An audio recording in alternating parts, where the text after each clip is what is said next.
everyone once again, and welcome back to Packs and Recreation. And today, as you can tell, maybe, we are going the Yu-Gi-Oh route, which is the trading card game that is closest to my heart, but the one that I'm farthest from currently.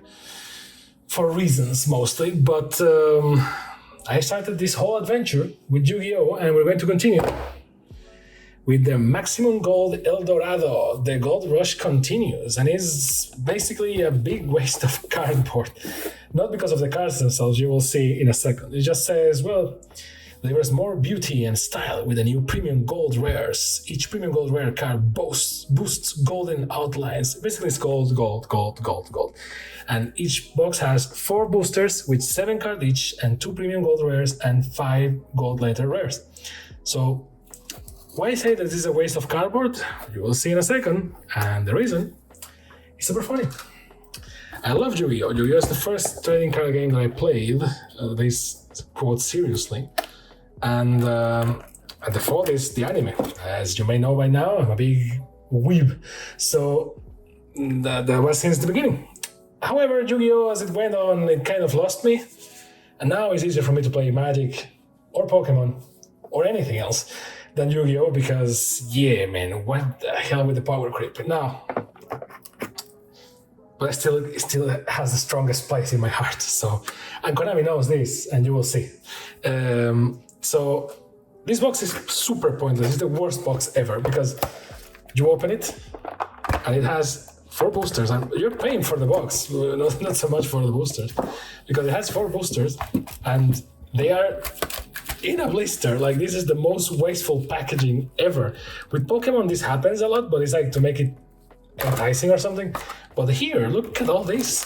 Like, maybe you can use this as sort of a weird way to display cards if you want to recycle, I guess. But then you think, okay, maybe I can't use the plastic, right? But I can use the box because this is actually a very solid cardboard box. So you can be like, well, I mean, maybe I can use this. Like, nope, you can't, because this thing has a hole on it. So this is all waste, and it's a shame because this box is actually way too hard for it to be a disposable box without any remorse or anything. I know that I'm talking more about the box than the actual cards, but you know why you came here, right? This is the Cardboard Lovers Association. Like, why? Just make it like put a plastic here instead of adding so much plastic here. Just put a plastic here so that maybe I can reuse this box, because maybe I can use the half from the bottom. Even if you buy 2 of these, you can't just use the 2 bottoms because they don't fit. So like, what a waste. If you put anything in here, like, it's just whatever. So super wasteful. Shame. But yeah, so maximum Gold El Dorado. You have to excuse me because I'm kind of an old person. So I may not be up to the meta in Yu-Gi-Oh! But Konami knows that. You will see why. Because, by the way, prepare your eyes. If you've never seen Yu-Gi-Oh! In your life, if you are like one of the cool dudes that follows this channel and is used to like Magic and Pokemon and all that stuff, prepare your eyes, because there's a reason why Yu-Gi-Oh! is the shiniest trading card game. So, Hot Red Dragon Archfiend Abyss. Mind you, if this is your first time watching like Yu-Gi-Oh! Cards or something, these are smaller than Pokemon and Magic cards. So, for comparison, it doesn't seem like a lot, but trust me, you can tell. And it becomes even more apparent with the text. So Magic can be a lot of things, but at least the text is readable. In Pokemon, that's not always the case. In Magic, well, look at the text. So this is a Synchro monster. I still understand these ones. So Synchro monster there. The Weather Snowy Canvas. Continuous spell card. Fun fact, they were called Magic cards in the beginning, but Wizards said, sorry, no, Magic is our game, and they changed the name to spell cards. Trap Trick. And one funny thing about Yu-Gi-Oh! That if you don't know, if you're new to this, you will realize is that the way everything has gold letters because Gold El Dorado, etc. When it's a monster card, most of the times the monster is isolated without anything around it, so no backgrounds or anything besides like nothing, darkness or something. But when it's a magic or a trap card, you actually get context and stuff. So a lot of times the meta story of the cards and all that stuff is actually being told in the magic and trap cards. So that's great. Trap trick. Eva. Sadly, it's not an Evangelion reference. And then prepare yourself. Salaman Great Almirage. Okay. These are link cards. This is where I stopped playing, so I kind of know how these work, but still. And now for the gold border cards. Prepare your life. Black Rose Dragon. This is from still the time I played. The card is like, even has texture to it. It's crazy. Beautiful looking card. It looks like plastic, to be honest, but looks amazing. And Predaplant Verte Anaconda. And also, like, I don't know if you can see by the video, but it's like plastic. Look at that. Looks very premium. See how it reflects. It's not even cardboard anymore. And like, here is like a normal Yu-Gi-Oh card, but here is like plastic with texture. Because gold, gold, gold. Now number two. Number 2 out of 4. This video is gonna be short for multiple reasons.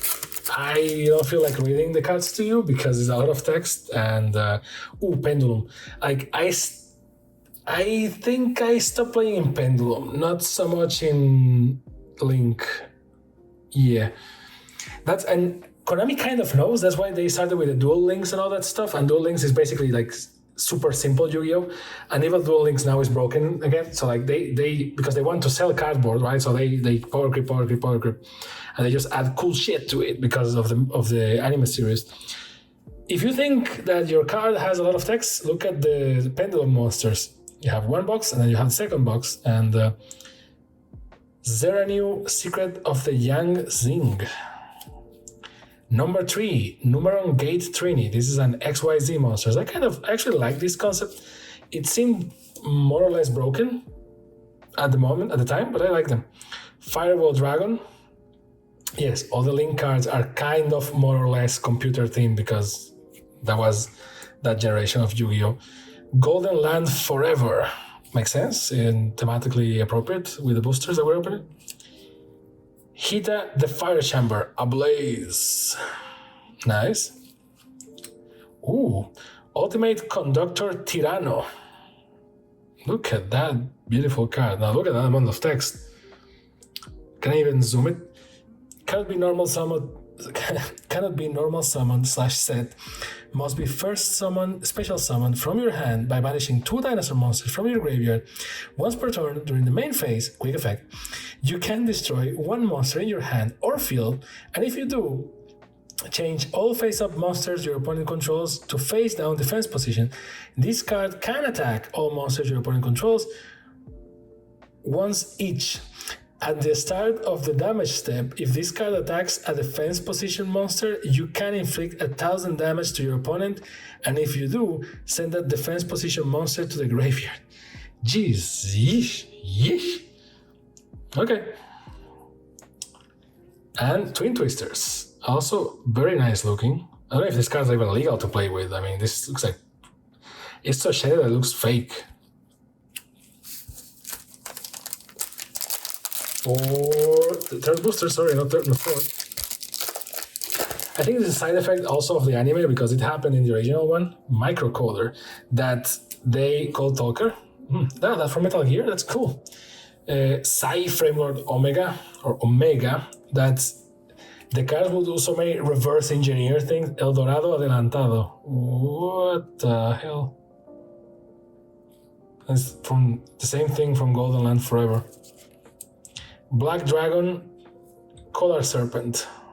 Okay. That, ooh, there you go, the boy, there you go. This is where Konami knows. Because this card is not even that good nowadays. So arguably, it's not even a card anymore. It's more of a symbol. Dark Magician, gold borders, plastic doobie. This thing has no use except for me. Well, there's a Dark Magician archetype, I know, and I know that there's some modern decks, but technically and sadly, ironically, the Blue Eyes White Dragon archetype is better. Even though Konami really tries to give support cards to these dudes, but at the end of the day, Dark Magician and Blue Eyes White Dragon, same as Red Eyes Black Dragon, are just basic monsters. And nowadays, a basic monster is just useless. So they add a bunch of stuff, or they do things like alternate White Eyes Blue Dragon, so that you get a Blue Eyes White Dragon with an effect. But that's cheating. So I don't care. Look at this. I got a Dark Magician. Yay, baby! Nice. See, there is the first, maybe only monster that we're going to pull that is without an effect. And then Elixir of Black Awakening. Nice, but I don't care. I have a Dark Magician. So next, and it's funny because if you actually collect Yu-Gi-Oh, like if your life is just Yu-Gi-Oh and you don't do like the shit that I do with all the other card games, you have like 70 different million versions of Dark Magician. It doesn't even affect you anymore. Cyframe your Lambda, Altergeist Silquitus, number Psi or number C. Number C1, number C. CE. Numeron Chaos Gate Sunia. Okay. Cold Talker Inverted. Oh. A fusion monster. Prank Kids Weather Washer. 2 Prank Kids monsters. Wow! Exodia the Forbidden One. I know that's useless if you don't have the 5 pieces, but I don't care. I mean, remember when I told you at the beginning that Konami knows who they are selling this shit to, because no professional or no current Yu-Gi-Oh player will buy 4 boosters in a golden box and shit like that. It's like, that's right. It will be only the old dudes like me. They will be like, oh, maybe we can pull a Dark Magician. Yes, we can. And we can pull Exodia, baby. Yes, look at that. It's useless, but I love it. And Cursed Eldland. Nice. So those are the pulls.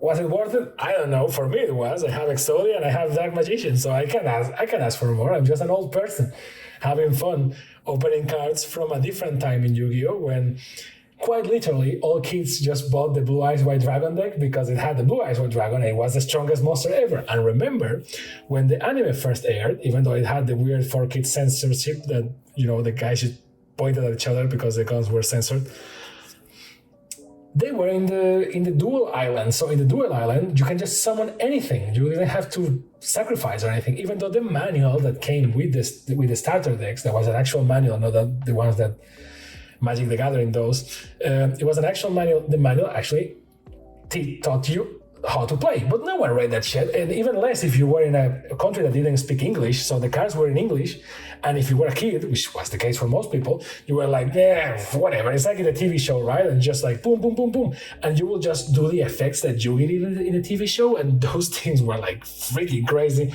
and some kids will just invent effects. That was the wild, wild west, guys. Yeah, you have no idea. That was crazy. And again, in English-speaking countries, you can like fight the text in the card, but if you were not in an English-speaking country, it was anyone can just make anything, and they will be like, oh, you see this episode? Right, so this guy can do this because Joey did that in that episode, and you're like, sure, I guess that's valid. So until we got to Dual City, everyone just played like this, like, oh, I have this card in my hand, there you go, Dark Magician, boom, and no summons, no anything.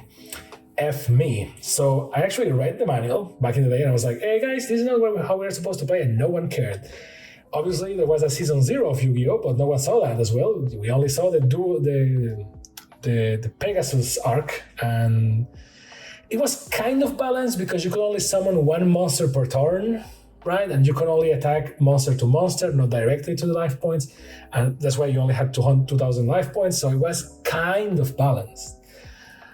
But the kids didn't care. They were like, oh, I have 5 monsters in my hand, I will just use them all.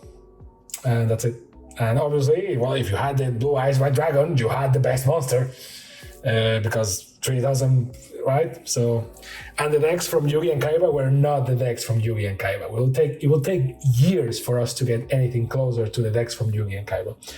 So yeah, I mean, you came to see this, and I started to rant like an old man about old Yu-Gi-Oh just because I got 2 old cards. Let's go, baby! I'm happy.